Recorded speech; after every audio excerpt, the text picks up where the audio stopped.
Kasikad. Balik sikad tayo. Once in a while for physical fitness purposes. So today, Saturday, medyo hindi masyadong mainit pa. Nasa mga 5:45 pa tayo. At medyo ayan, makulimlim ang ating umaga. So I'm passing the Magatas Diversion Road. So look at Cuernos de Negros.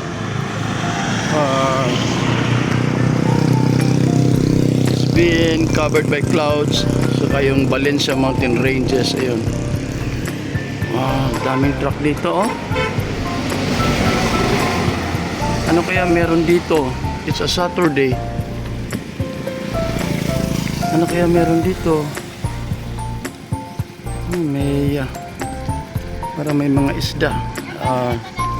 Bilad ang nasasagap kung simoy ng hangin.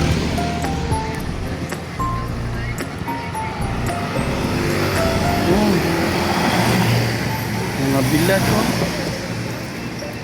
Okay. So, yan.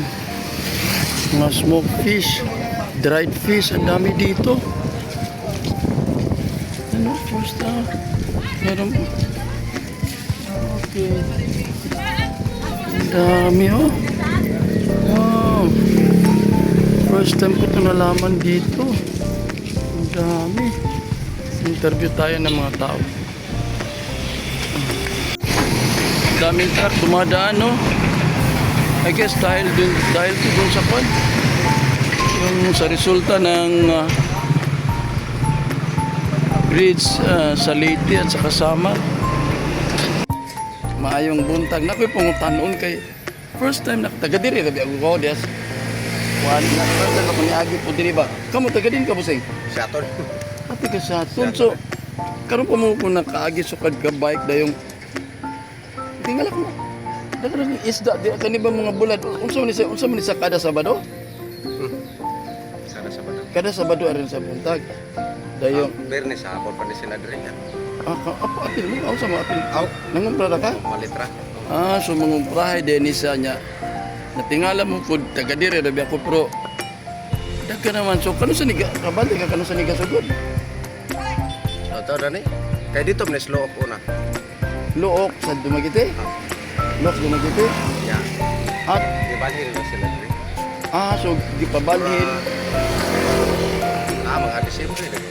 Og dugod ini. So kuan day sa ning unsa ni puro bulad. Puro bulan. Asa gi kani mga bulad ani. Sumanga. So di po ni epekto atong nay mga truck bitang wala kalarga tungod atong kuan. Pugo ka bantayan. Silbi ka mangumprahe ra ka. Di pa driver jud ko. Agi pa driver ka pero unsa ni mo ni gi-deliver or gi-kumpra? Palit ako di balik ka. So katong bayi ganiha. Mo nang kumpra or taga din puto taga sa ato. Saturn ko. Bay. Ka driver. So taga sa aton sa niani ra para makuan. Malit. Okay. Salamat sa interview tagamay kay natingala ko taga diri ko buko ko baluan so basin mga nimerong hapon kay hantud ni sa orasa. Hantud ni kadaro. Di kabutang moto kay sila. Mane na pud ito han. Bay. So magbalin-balin dahil ni sila. Di man stay diri kay Katong. So wala ni permit. Unsa na kay pero kay ano na bantayan ani? Untag gikan sila gabi. Daw nga tama ra ro. Di kay kabutang moto kayo. Ado mo balin na po. Okay. So mga dayo ni sila mga Sa bangka ni mga pulara manigikan. kung lagi niya. Unsa na mga traka na muna katong na stranded or Wako kabaluan. sige, mga tana lang pa ni mga impundan dire. Salamat. So dagang kay mga truck nagabaligya dinig bulad. So gikan sa Sambuanga ug asa parigwani mga tana ta og mga kanang tag-iya og truck. First time dagan dire diri sa Magatas Diversion Road. Tara tog makan ba ni? unsa na ato ba ning ma feed sa Facebook. So wala na. natay ikat hinabi usa sa mga kani drive or kani tig sa may tawag sa inyo tig deliver or tig so mga bularan din niya tabo din ni sa tabo yung buntag Sabado sa Berni sa gabi mo purma na sila dire dayong so kini sa taga Sambuanga na puli taga Cadiz pero giungan yung pagkabalo na ay tabo Yung schedule ko na. schedule ko na sa Ibon dyan naman ay papel mo. lagi so kuan kaning karon palig ko kan dugan na ni kasugod Ha? dugan na ni kasugod Bali na dalawang ma. para sa Mora yung labo din. okay na-picture ta ba ya at taga Sambuanga day ka asa ka napita sa mga amigo akong istorya kay amigo mi di taga dire niya tingala kung ako dagay may wala ni bike so kini sa sidugan na day Dugan na siya. Okay na. Apit na tuwing na.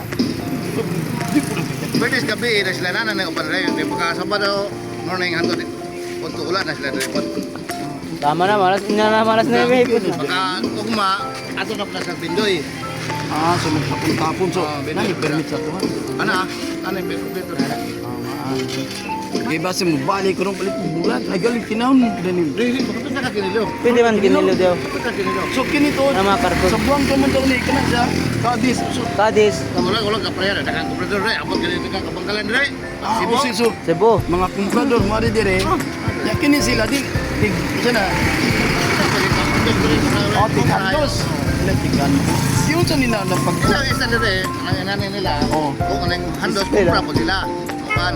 okay dayon ko kanang yung beneficiante kaning unsam ni sa kanang like yun sa nila pagkabulong na itabo dire Ay, tara, may resultalan na sa una. Walo naman daw. lagi dito sa luok man daw Ay, baka wala dito, pikis sa dito. magamay Daga mo buya dito, sa karang mayor dito. natingala ako kay abi na akong epekto ni ato bang mga truck nga dagan kayo na tungod ato sa San Juanico Bridge Kaya katong sa negosyante po. oh Kapag Tilma. magyot Andres, Tilma mo na dire. mo lagi umusultin niya di kuno Si Tilma Naman ay pwesto dito merkado. Siya si Tilma mo nakapapagayot Andres. Kaya kanap nila pa rin siya. Just pay ko na. Ano, 30,000 na kilometer. Siya pa na niya. so nyo may gagamba dyan sa bisikleta ko tapos mga ilang minutos na akong nagbibisikleta hindi ba kaya nahilo gagambang bahay so ayun so at least may na-interview tayo kasi namangha tayo kung ano to nandito bakit maraming truck at mga villa din pala may activity ganito medyo matagal-tagal na daw pero siguro ako yung hindi na masyadong nakadaan dito kaya ayan nakapagtanong-tanong tayo. Good morning. Ayan zoom natin kita nyo dyan no? May dalawang ibon sa dulo ng puno ng jog sa dahon ganda sa morning tapos dun sa kabila may puno namang walang dahon ayan may ibon din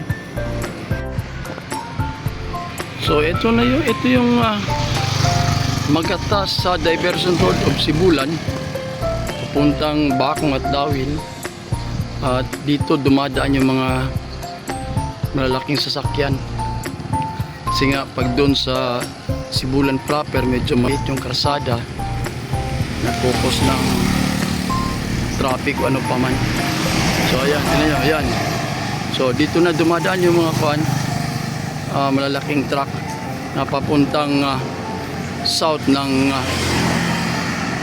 Dumaguete o south ng Negros galing sa north.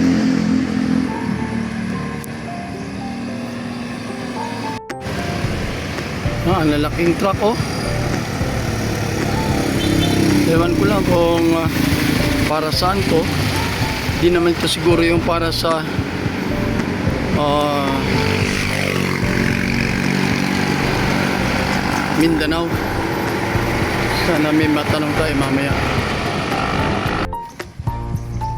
So maaga pa at Sabado pa, kaya itong diversion road ay wala pang katao-tao ngayon, pero may mga malalaking truck na dumaan kanina. So ito yung papunta na sa Kwan, papunta na to sa Upper Kamanhak o Upper Mutong.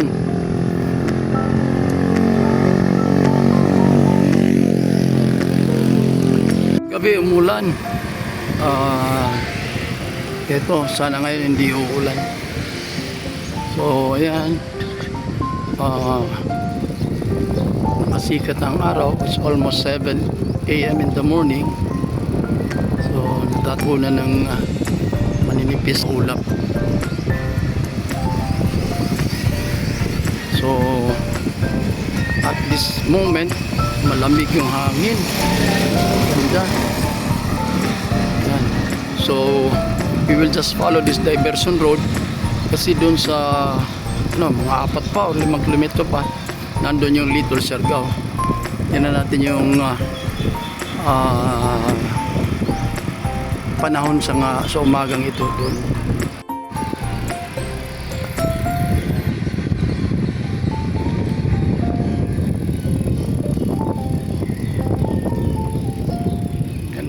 Ang ganda mag-ehersisyo sa tuwing umaga dito sa mga looban ng probinsya, nagkatao-tao, puro punong kahoy.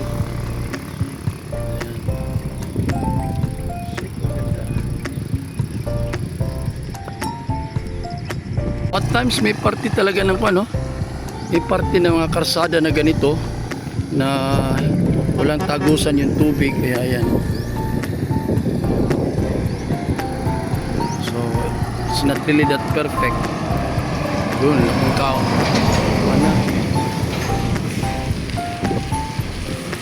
Actually, I'm happy to see mga taong ganito. May naglalakaran, may nagtatakbuhan. Umaga at hapon dito sa amin. Ano sa ngalan na nga bridge? Ano sa ngalan nga bridge? Kalami naman, Loob na kaayo. Sa punindapitan wala man siya kuan, wala siya murag name na bridge na pairo. Look at that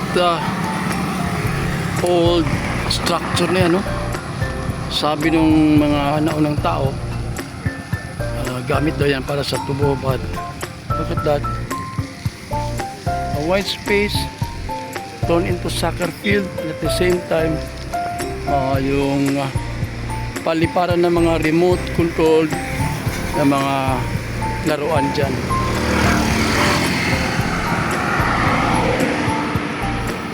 Wow, daming mangga dun, daming mangga, dami ring baka. So it's more or less mga 7 o'clock na, kaya dumadami ng mga sasakyan ngayon. Look at that Cuernos de Negros, so fascinating. Yan, so nagtatanong lang, ba't kaya sa tinagal-tagal hindi pa rin sisimento itong part ng just asking, curious lang, bakit kaya until now hindi pa tapos yung hindi pa nasimento yung gitna. And taga Dumaguete ka kung kabalo ka asa ning dapita.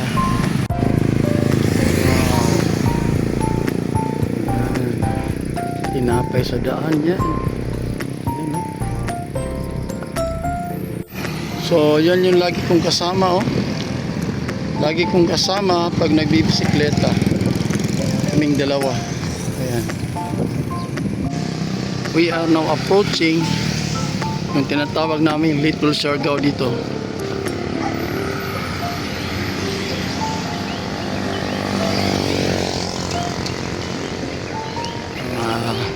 30 meters. Ayan. Kikita nyo na sa gilid. So ayan, yung tinatawag namin Little Siargao dito. Ayan. So tuwing hapon, mga tao pumupunta dito. Okay. Para sa mga family bonding. So ito yung Little Siargao. At ayan, tinan nyo yung kwan, Cuernos de Negros.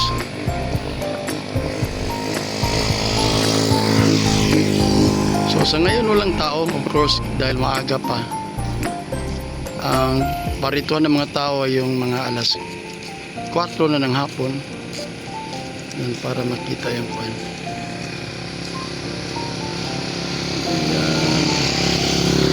Cuernos de Negros. So, picture tayo. Wow. Ganda ng Cuernos de Negros, ha? Ayan. So, yung Little Siargao namin dito. So, ito lang yung ating pinarito ngayong umaga. We are here in Bakong. Actually, Upper Bakong na to. Yan. Ulit yung aming diversion road. Yan. That's from the north. And this one is going south. And this is now the Little Siargao with Cuernos de Negros as the back view.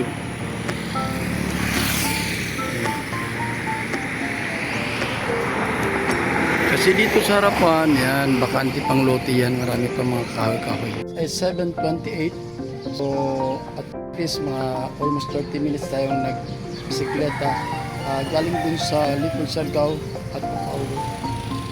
So, sana matingnan nyo ng mula simula hanggang sa end yung video ko.